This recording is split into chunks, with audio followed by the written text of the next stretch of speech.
বড় লজ্জার বিষয়। আমাদের লজ্জা থাকা দরকার। যে ঈদের নামাজ পড়তে যাচ্ছি এটা তো বছরে একবার, কিন্তু আমার আল্লাহ প্রতিদিন দৈনিক 5 বার মসজিদের মুয়াজ্জিন সাহেবের মাধ্যমে আমাকে প্রতিদিন 5 বার আমাকে ডাকতেছেন, হে আমার বান্দা তুমি কল্যাণের দিকে আসো, তুমি নামাজের দিকে আসো, হাইয়া আলাস সালাহ হাইয়া আলাল ফালাহ, নামাজের দিকে আসো।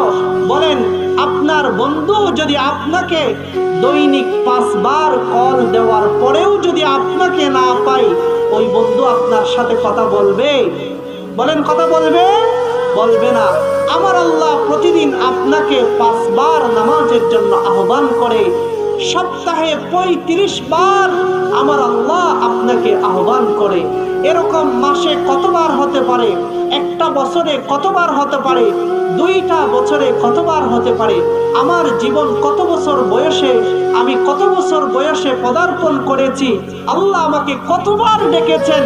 এরপরেও তো আমার আল্লাহ আমার রিজিক বন্ধ করে নাই, আমার আল্লাহ আমার পানি বন্ধ করে নাই, আমার আল্লাহ আমার খাদ্য বন্ধ করে নাই, আমার আল্লাহ আমাকে যে ফ্রি অক্সিজেন দিয়েছেন তা বন্ধ করে নাই। আমার আল্লাহ আমার দুনিয়ার সব ধরনের সুযোগ সুবিধা আমার আল্লাহ আমার জন্য বন্ধ করে নাই। বান্দা, তোমার জন্য একবার আফসোস লাগে, তোমার একটু আফসোস লাগে, তোমার একটু মায়া হওয়া দরকার। মা যদি সন্তানের সাথে রাগ করে, তো এই সন্তান মায়ের সাথে যদি কথা না বলে, এই মা সন্তানের সাথে কতক্ষণ থাকতে পারে? আর ওই মায়ের সাথে 100 কোটি গুণ দয়ার মালিক আমার আল্লাহ।